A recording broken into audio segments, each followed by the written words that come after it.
Alors, je suis vraiment très contente aujourd'hui là, de pouvoir vous présenter ces résultats d'un projet de recherche qui a quand même duré, tu sais, comme Mme Royer l'a présenté, il y a quand même eu plusieurs collègues des données au sein du même projet. Donc, ça s'est fait pendant la pandémie, pendant le confinement. Donc, c'est sûr que là, il va y avoir des petites nuances à apporter aux résultats, mais je crois qu'on fait quand même un beau portrait là, de ce qui se passe chez les ménages québécois, les consommateurs québécois. Évidemment, on va faire un survol des principaux résultats parce qu'il y en a beaucoup. Des résultats, vous pourrez les consulter là, pour avoir plus de détails. Vous pourrez consulter le rapport qui va être disponible sur le site du Cyrano. Donc, je vais commencer par vous présenter les objectifs de recherche. Par la suite, ma collègue Marie-Claude pourra vous présenter les résultats par rapport aux journaux de bord. Par la suite, je vais enchaîner avec le profil des gaspilleurs, ensuite les facteurs qui contribuent ou qui aggravent les pertes et gaspillages alimentaires. Ensuite, Marie-Claude va encore une fois vous présenter les groupes de discussion. C'est elle qui les a animés, donc elle pourra très facilement répondre à vos questions si vous avez besoin de plus de détails. Finalement, je vais faire vraiment un bref survol des stratégies existantes. Puis, évidemment, on va terminer avec quelques recommandations par rapport au gaspillage, que ce soit pour le secteur tertiaire ou encore qui touche directement les consommateurs. Puis, on va terminer avec une période de questions. Donc, je vous rappelle les objectifs. On voulait commencer par mesurer la propension à éviter le gaspillage alimentaire chez les consommateurs. Donc, que ce soit à la maison ou quand ils visitent, par exemple, un restaurant. Donc, on voulait voir comment éviter le gaspillage alimentaire. Ensuite, on voulait faire un portrait sociodémographique, mais aussi psychologique de chaque type de gaspilleur, parce qu'on a quand même beaucoup de données sur leur comportement, sur le sociodémographique de chacun des gaspilleurs, mais le côté psychologique a été moins abordé. Ensuite, on voulait identifier les facteurs qui pouvaient influencer la réduction du gaspillage alimentaire, identifier des stratégies qui existent déjà ailleurs ou ici au Québec et au Canada, pour finalement proposer des recommandations qui peuvent être appliquées là, par l'ensemble des acteurs de la chaîne bioalimentaire. La méthodologie, on a commencé par un sondage qui a été fait en ligne dans un panel.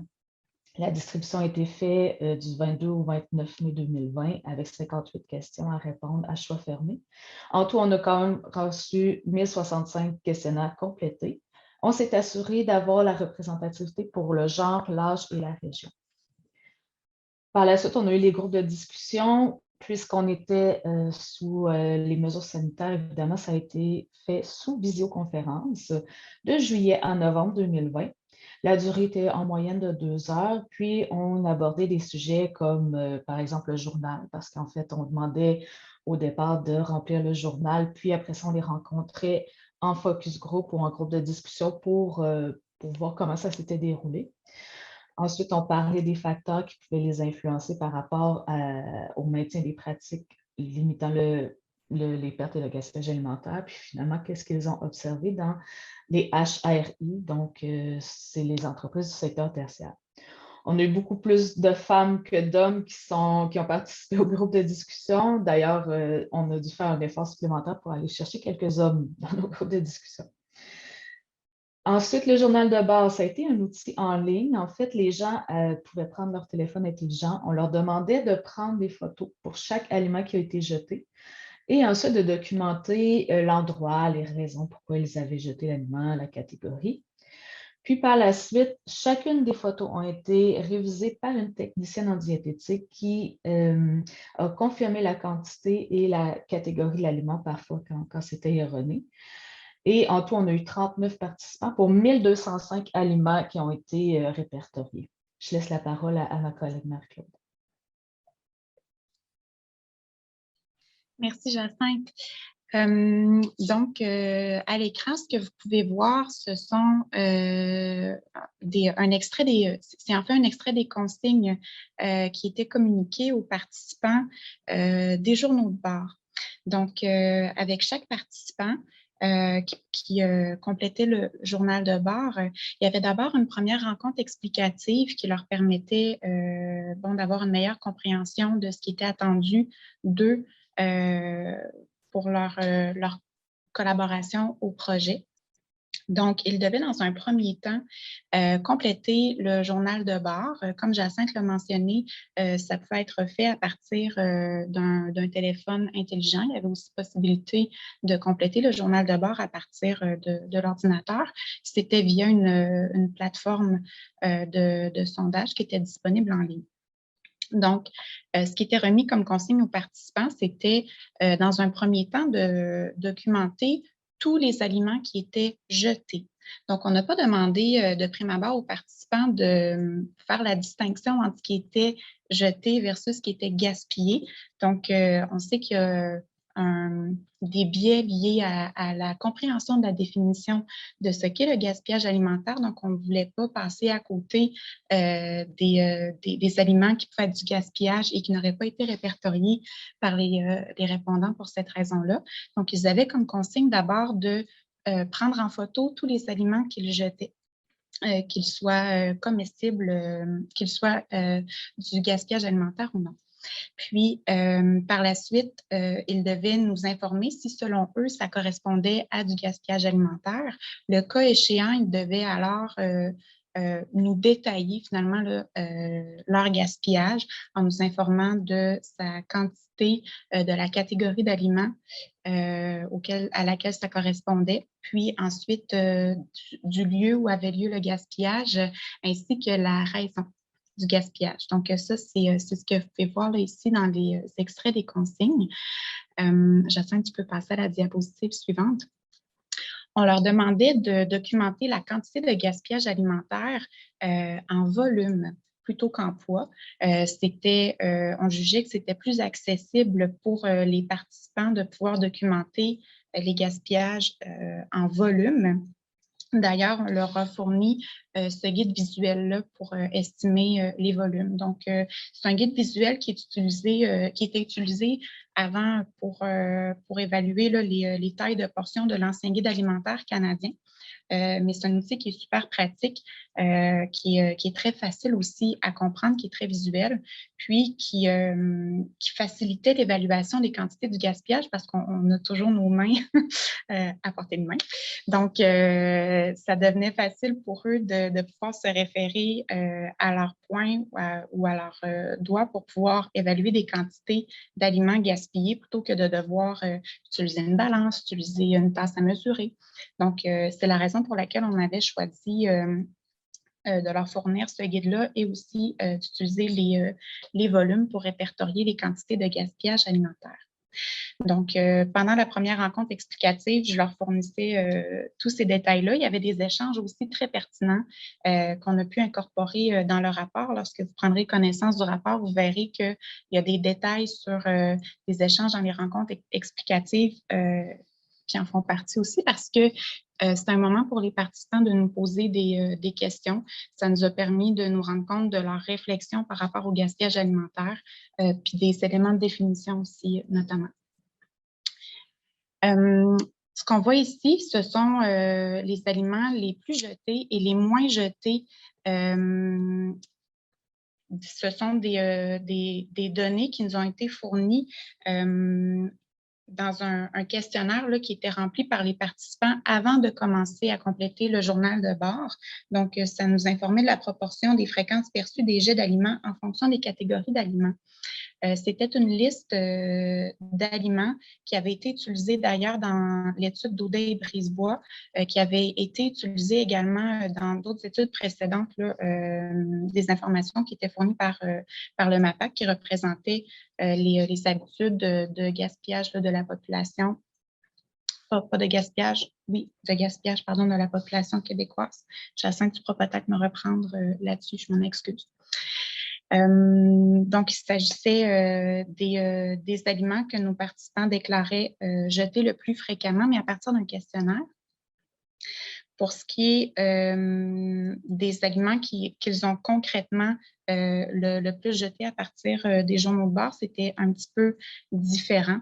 Donc, dans les journaux de bord, ce qu'ils jetaient le plus, c'était les fruits et les légumes, les produits laitiers et les œufs, ainsi que les boissons et les jus. Donc, on peut voir des petites distinctions à faire avec le premier questionnaire. Pour ce qui est des poissons et fruits de mer, par contre, dans journal de bord, c'était effectivement parmi les aliments les moins jetés.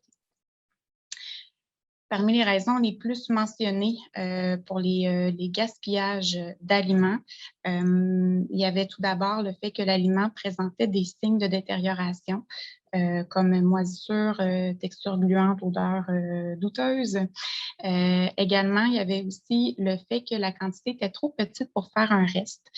Donc, le participant, finalement, ne savait pas trop comment réutiliser une petite quantité d'aliments, puis ça générait un gaspillage.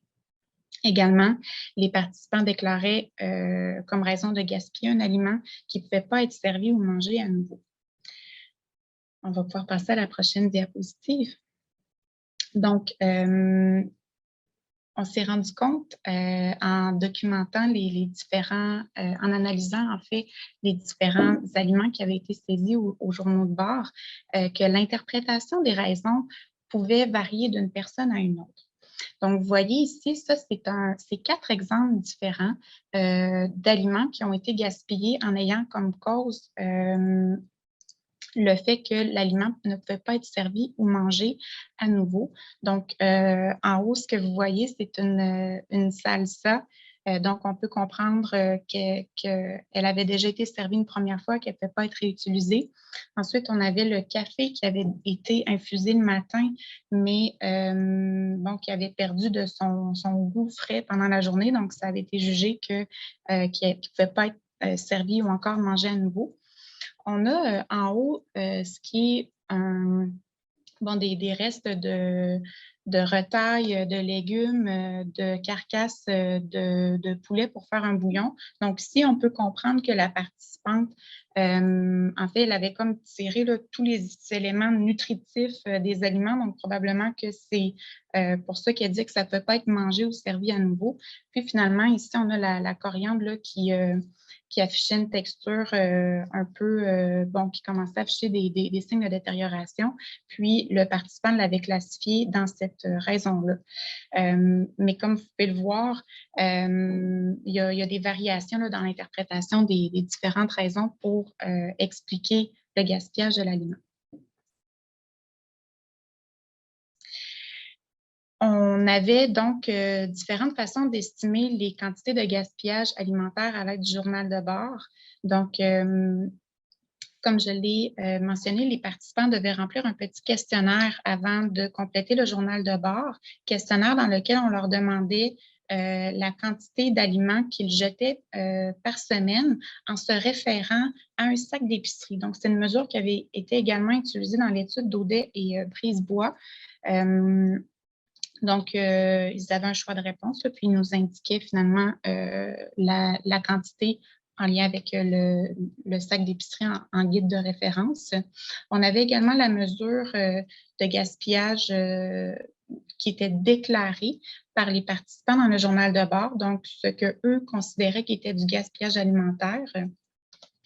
Et on avait finalement la quantité de gaspillage alimentaire, donc la mesure qui avait été observée, puis qui avait été recalculée là, finalement par la professionnelle de l'alimentation qui a travaillé sur l'analyse des données du journal de bord.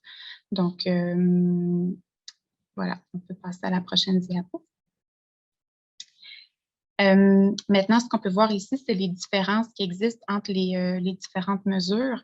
Donc, on peut voir que notamment la quantité qui était estimée en fonction de la taille du sac d'épicerie en plastique avait tendance à surestimer passablement là, la quantité de gaspillage alimentaire qui était déclarée par les participants grâce à l'aide de cet outil-là.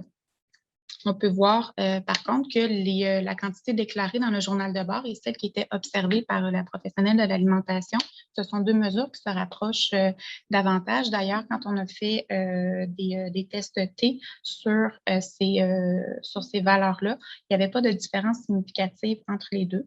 Donc, on peut voir que les déclarations de gaspillage alimentaire par les participants étaient relativement similaires à celles qui pouvaient être observées par la technicienne en diététique. Merci Marie-Claude. Maintenant, voici les profils de la façon que c'est présenté. Vous avez l'axe vertical, l'axe des Y, où vous avez la sensibilité au gaspillage alimentaire. Donc, vous avez ici en haut ceux qui sont le plus sensibles et en bas ceux qui sont le moins sensibles au gaspillage alimentaire. Ensuite, vous avez l'axe des X, donc qui est horizontal, qui est l'axe des connaissances. Donc, au bout à droite, c'est les connaissances qui sont les plus élevées et au bout à gauche, les connaissances qui sont le moins élevées. Donc, si on regarde en haut à droite, vous avez le grand sensible à la cause. Donc, c'est celui qui gaspille le moins, qui est très sensible, qui a beaucoup de connaissances sur le sujet. Dans les diapos suivantes, vous allez voir aussi les autres caractéristiques. Vous avez sous le grand sensible le gaspilleur résigné. Donc, c'est celui qui gaspille le plus. Bon, son niveau de sensibilité en devient diminué parce qu'il a conscience qu'il gaspille beaucoup. Toutefois, il y a quand même un bon niveau de connaissance des comportements. Toutefois, comme on le voit dans l'image, c'est souvent la jeune famille, la maman qui a de jeunes enfants, qui en a plein les bras et qui n'a clairement pas le gaspillage alimentaire comme priorité dans ses actions quotidiennes. Vous avez ensuite à gauche en bas celui qui est le moins sensible, celui qui a le moins de connaissances, c'est le non concerné. Donc, lui, il s'en fiche un petit peu du gaspillage alimentaire, c'est absolument pas dans ses préoccupations. Puis finalement, en haut à gauche, vous avez le sensibilisé. Donc, celui-ci a, oui, une bonne sensibilité au gaspillage alimentaire. Il va se sentir quand même coupable s'il gaspille. Toutefois, son niveau de connaissance est quand même un peu plus bas que les autres.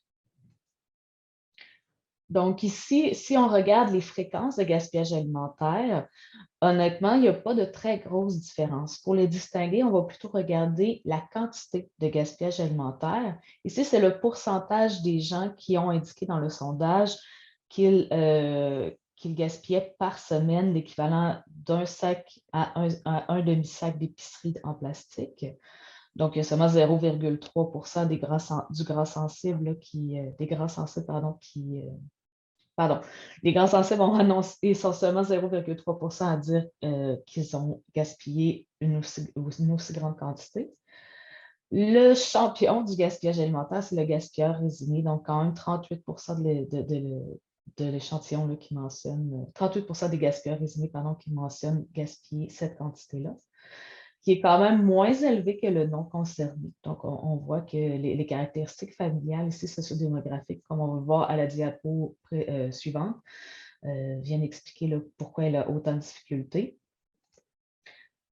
Par la suite, on a les variables plus, disons, psychologiques ici, la sensibilité individuelle, la sensibilité globale, qui sont quand même assez similaires pour le sensibilisé et le grand sensible à la cause. Puis, vous avez la culpabilité, ça c'est le pourcentage des gens qui sont totalement en accord avec le fait qu'ils se sentent coupables de gaspiller des aliments. On voit que le grand sensible à la cause est quand même se sent plus coupable que le sensibilisé. Tandis que le gaspilleur résigné, on voit que sa culpabilité tombe à 11,3 %. Le non concerné, il ne se sent pas du tout coupable, puis son niveau de sensibilité est quasiment la moitié, sur une moyenne de 21. En ce qui concerne les connaissances, c'est ici qu'on voit où le grand sensible et le sensibilisé se démarquent. Donc, le grand sensible a clairement une bonne connaissance des comportements qui conduisent au gaspillage alimentaire, alors que le gaspilleur résigné a quand même un niveau de connaissance plus élevé, mais il a de la difficulté, évidemment, à mettre ça en application. Pour les compétences alimentaires, comme on le voit par la flèche ici, en fait, on avait demandé une question d'une compétence perçue, donc les compétences alimentaires pour les 4 domaines, c'est-à-dire planifier, sélectionner, préparer, puis consommer l'aliment. On voit qu'il y a une diminution du grand sensible vers le non concerné. Donc, les grands sensibles se perçoivent plus compétents que, par exemple, le non concerné et les autres groupes. Le grand sensible à la cause perçoit faire plus d'efforts que la population québécoise générale. Il se perçoit comme ça et effectivement, on voit par les données qu'il diminue beaucoup, il fait beaucoup d'efforts et ça fonctionne. Il gaspille très peu. Comparativement aux sensibilisés qui ne se perçoivent pas correctement. En fait, on voit qu'ils gaspillent quand même très peu, mais ils sont seulement 12 à se percevoir comme faisant des efforts plus que la moyenne québécoise. Le gaspilleur résigné, le non concerné, ont conscience qu'ils font peu d'efforts pour le gaspillage. Puis on voit côté simplicité volontaire que clairement, le grand sensible à la cause vont être plus portés vers ces principes de simplicité volontaire et de minimalisme. Par la suite, côté achat des aliments, c'est sûr que je n'ai pas mis tous les groupes, j'ai mis seulement ceux où on voyait des démarcations. On voit que les poissons et fruits de mer, ce sont des achats qui se font de façon significative plus souvent chez le grand sensible et le sensibilisé. Pour les mets préparés surgelés, on constate que le non concerné est légèrement plus poussé à acheter ce genre d'aliments-là. Pour les jus et boissons, ça va être le gaspillage résigné, donc notre famille, notre jeune famille.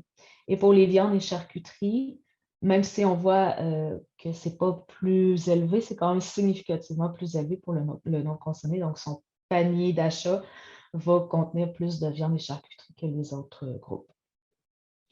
En ce qui concerne les variables sociodémographiques, je vous dirais qu'en règle générale, c'est le gaspillage résigné qui s'est démarqué sur ces variables sociodémographiques, tandis que les autres groupes, le grand sensible, le sensibilisé, le non concerné, il n'y avait pas tant de différence que ça par rapport aux autres groupes.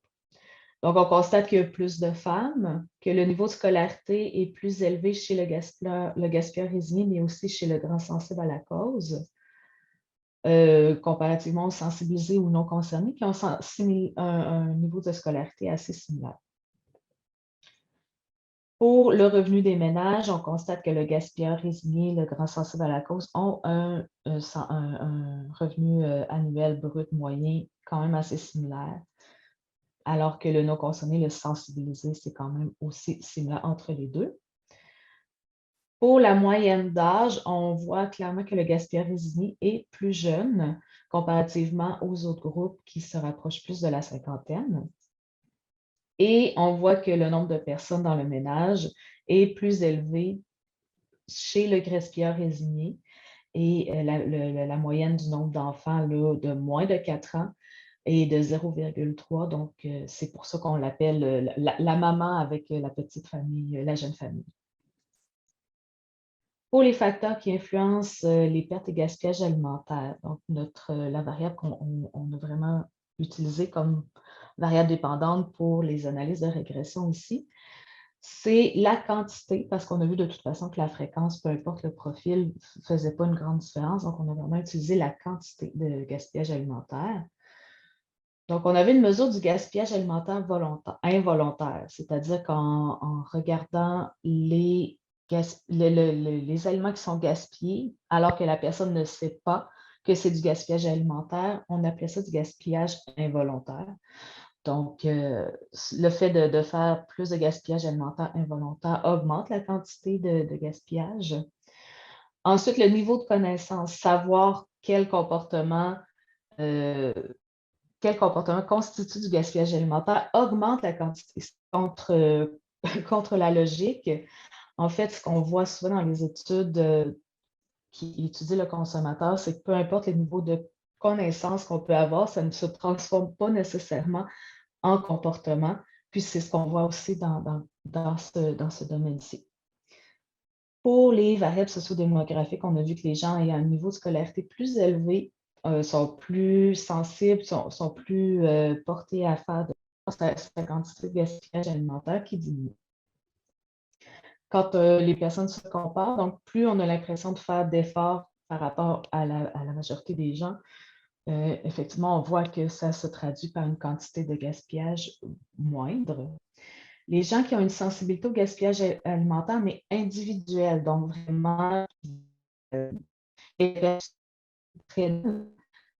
plus la sensibilité est augmentée, plus la sensibilité est augmentée, plus la quantité sera augmentée. Puis finalement, le fait d'adhérer au principe de simplicité volontaire ou de minimalisme amène les gens à diminuer leur quantité. Parmi les facteurs qui n'ont pas du tout d'influence, on a la sensibilité globale. Donc, voir l'impact du gaspillage alimentaire, mais plus d'un niveau planétaire ou sociétal, ça n'influencera pas les comportements ou du moins la quantité totale de gaspillage. Le niveau de compétence, mais il faut pas oublier que c'est un niveau de compétence perçu par rapport à ce qu'on est capable de faire dans une cuisine. L'influence de la pandémie n'a pas eu, selon ces analyses-là, pas eu d'effet. La fréquence du gaspillage alimentaire, donc qu'on le fasse souvent ou pas souvent, ça ne change rien sur le niveau sur la quantité. Les gens qui rapportent les restes, l'insécurité alimentaire, le revenu, toutes ces variables-là, on a vu que ça ne faisait pas de différence sur la quantité rapportée. Martha, je te laisse la parole pour les groupes de discussion. Merci, Jacinthe. Donc, comme ça a été expliqué un petit peu plus tôt en abordant la méthodologie de l'étude, on a mené des groupes de discussion.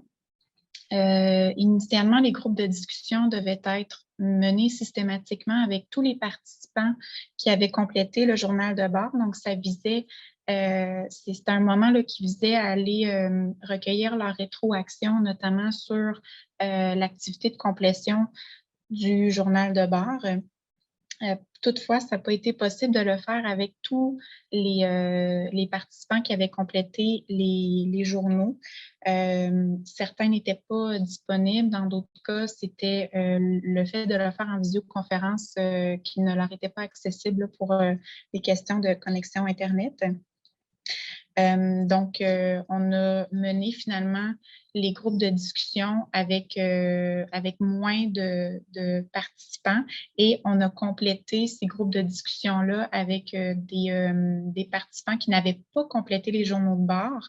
Donc, nos hommes, dont Jacinthe a parlé un petit peu plus tôt, donc, on est allé recruter des hommes à part pour pouvoir mener des groupes de discussion aussi avec eux parce qu'ils n'étaient presque pas représentés parmi nos participants là, qui avaient déjà rempli les journaux de bord ou encore qui avaient participé préalablement au groupe de discussion. Donc, vers la fin, on a dû recruter des hommes à part pour pouvoir avoir leur point de vue.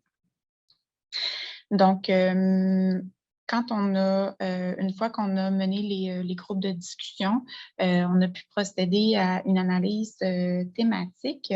Puis, pour classifier les facteurs qui peuvent faciliter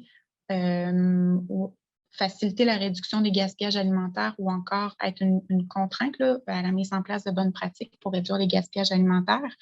On les a catégorisés à l'intérieur des 4 domaines de la littératie alimentaire. Donc, la littératie alimentaire, on s'est appuyé sur la définition fournie par Vigen et Galagos, qui inclut les 4 domaines ici présents. Donc, vous avez la définition de chacun des éléments qui fait partie de ces domaines-là à l'intérieur du rapport. Donc, quand on regarde finalement les facteurs qui contribuent soit à réduire ou encore à augmenter les gaspillages alimentaires dans les différents domaines qu'on peut voir un peu aussi comme des étapes là, qui se produisent du moment où on planifie se procurer un aliment jusqu'au moment où on le consomme finalement.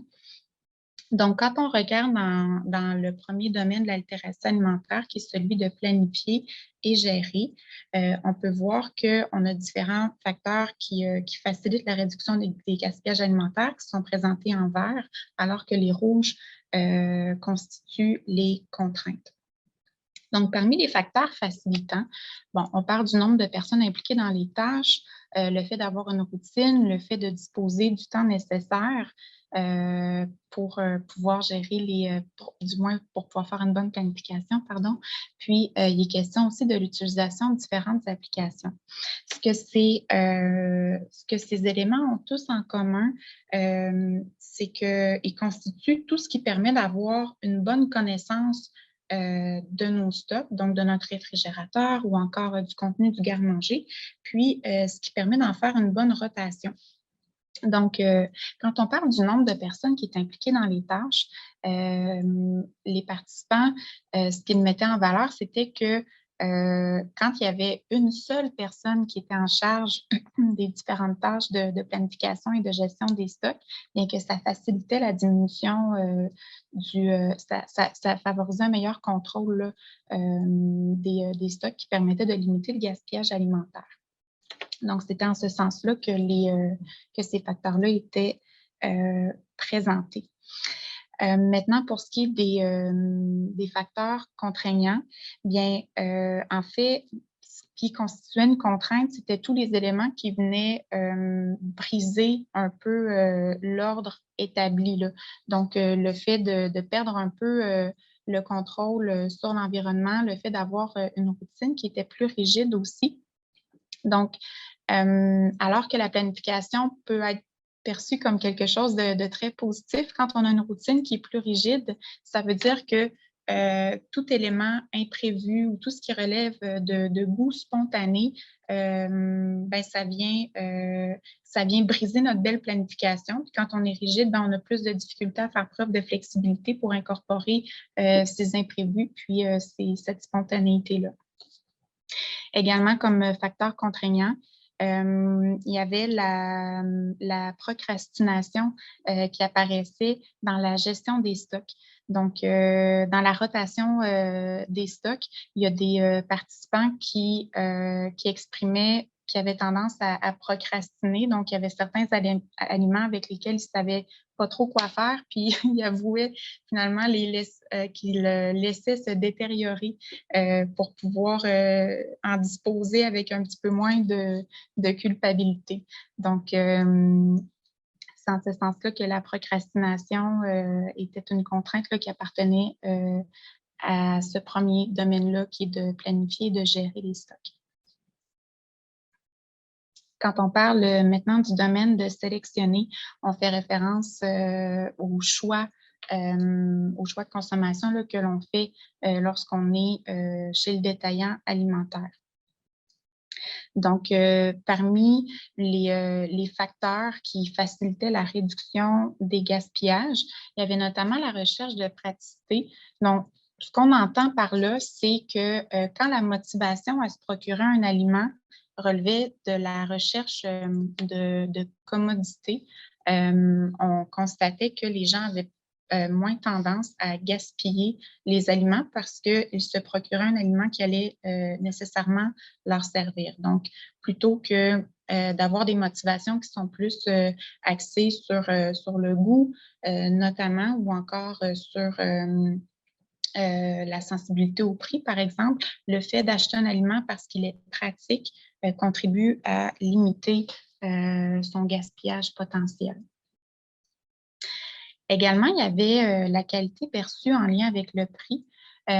Ici, le lien qu'on peut faire, c'est une valeur plus grande accordée à l'aliment. Donc, il y a des participants qui nous exprimaient que le fait de payer leurs aliments plus cher contribuait à réduire leur gaspillage. En ce sens-là, le lieu d'achat des aliments aussi permettait de limiter les gaspillages, donc en évitant notamment les endroits où il y avait des aliments qui étaient plus à bas prix ou encore des détaillants de type entrepôt où on peut acheter de plus grandes quantités d'aliments. Donc, le fait d'éviter ces lieux-là, finalement, ça permettait aux gens de limiter les quantités de gaspillage. Aussi, dans les motivations à se procurer des aliments, bien, il y avait le fait de se procurer des aliments dont la durée de conservation était plus longue. Donc, certains choisissaient de se procurer de plus grandes quantités d'aliments, donc de profiter quand même des spéciaux, mais ils le faisaient exclusivement pour les aliments de longue durée de conservation. Parmi les motivations des participants qui menaient à du gaspillage lorsqu'ils sélectionnaient des aliments dans les supermarchés, ben, c'est un peu le contraire de ce que je viens de présenter. Donc, tout ce qui permettait de réduire la valeur perçue de l'aliment contribuait là, éventuellement à son gaspillage. Donc, le fait d'acheter des aliments sous-optimaux donc ce qu'on appelle affectueusement les aliments moches, là. Donc, le fait d'acheter des aliments sous-optimaux, souvent, c'était lié à une plus grande facilité à les gaspiller parce que les gens avaient l'impression d'avoir fait un sauvetage finalement de l'aliment. Donc, c'est comme si leur bonne action était faite à partir du moment où ils l'avaient sauvé de la poubelle de l'épicerie, mais parfois, ils se retrouvaient dans la poubelle à la maison. La sensibilité aussi, donc la sensibilité au prix, pardon, donc le fait d'acheter des aliments parce qu'il y avait un rabais, ça contribuait à augmenter les risques qu'ils se fassent gaspiller. Puis finalement, le format d'emballage par rapport à la taille du ménage était un facteur là, qui était souvent nommé, surtout pour les personnes habitant seules, où elles ne se sentaient pas satisfaites par l'offre de format d'emballage disponible chez les détaillants.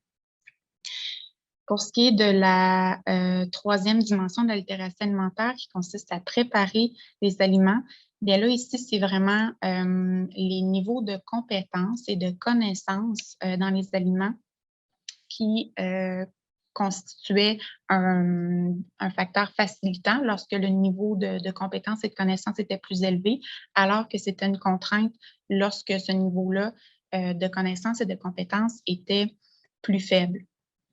Donc, les gens se sentaient plus en confiance de déroger de ce qui était rédigé dans les recettes, par exemple, pour maximiser l'utilisation d'aliments qui avaient déjà en leur possession quand ils sentaient qu'il y avait plus de connaissances et de compétences là, pour préparer les aliments, alors qu'il n'y avait pas ce niveau de confiance-là pour prendre des risques, là, disons, quand ils se percevaient comme étant moins connaissants ou compétents pour ce qui est de la préparation des aliments.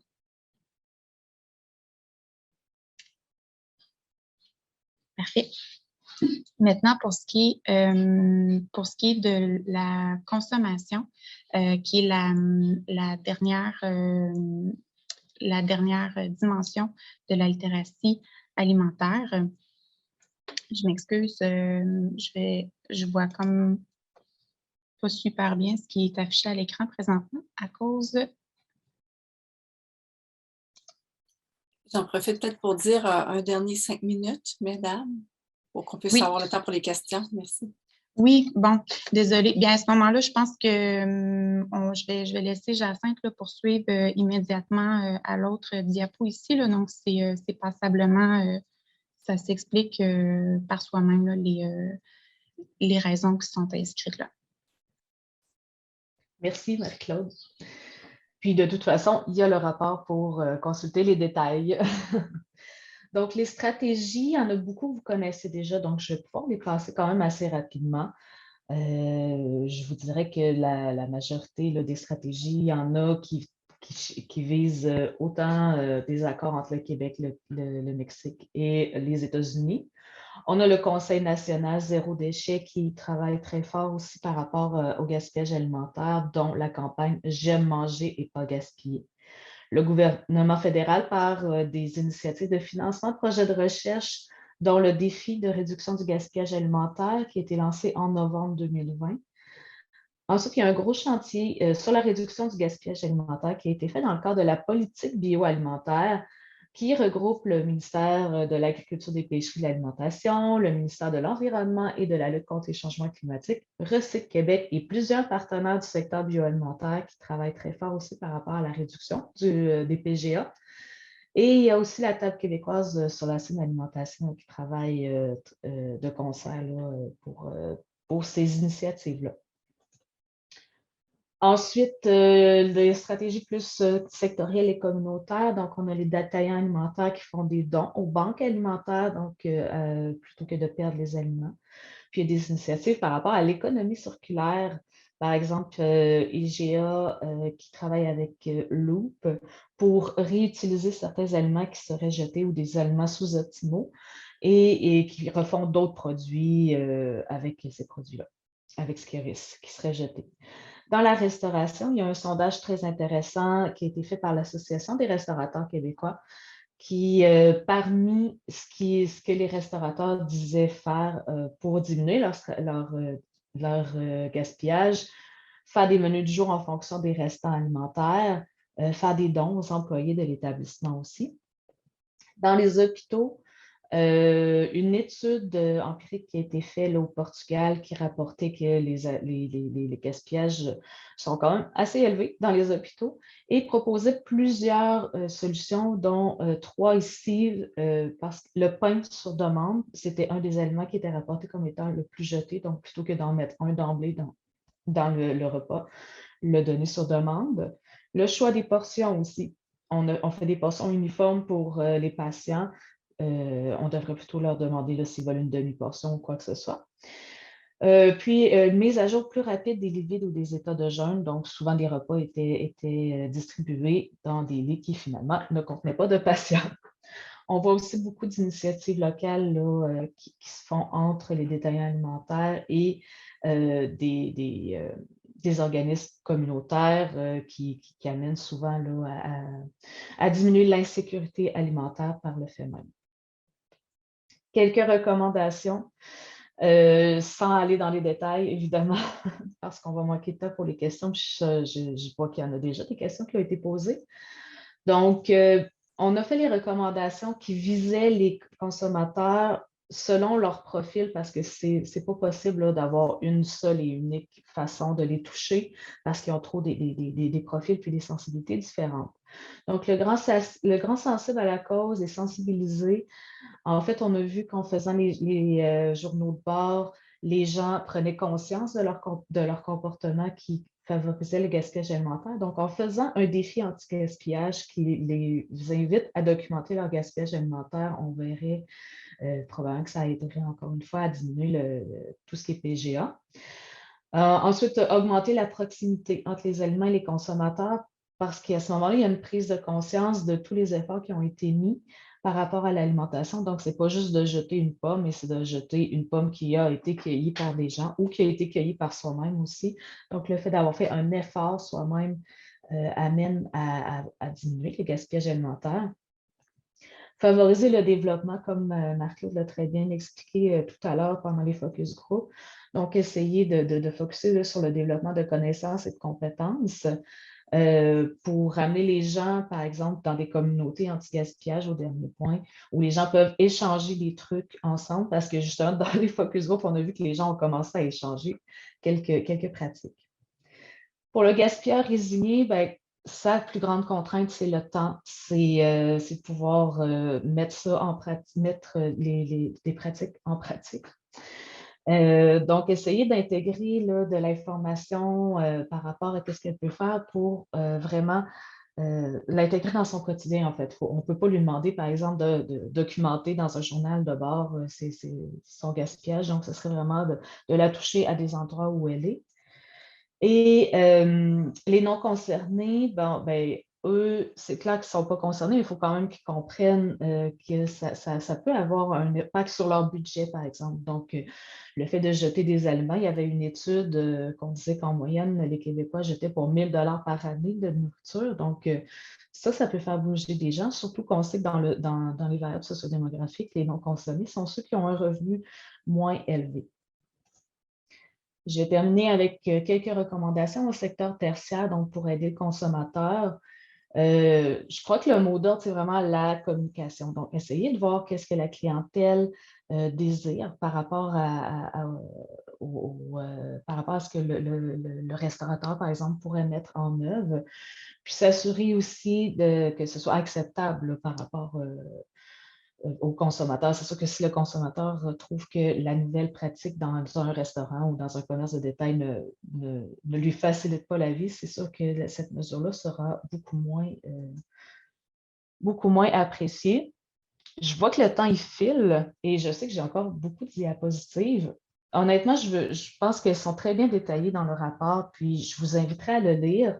Il y a beaucoup de recommandations. Si vous voyez, bien, règle générale, c'est impliquer le personnel de contact, puis vraiment prendre le temps de communiquer avec avec les citoyens ou avec ces consommateurs là, pour savoir vraiment qu'est-ce qu'ils veulent, qu'est-ce qui les aiderait. C'est une des plus grandes, un des plus grands conseils que je pourrais donner ou la plus grande recommandation, c'est de communiquer, de faire savoir qu'est-ce que vous faites. Et puis voilà, je crois que je vais terminer là-dessus. J'ai beaucoup trop de choses à dire. Le sujet est beaucoup trop intéressant.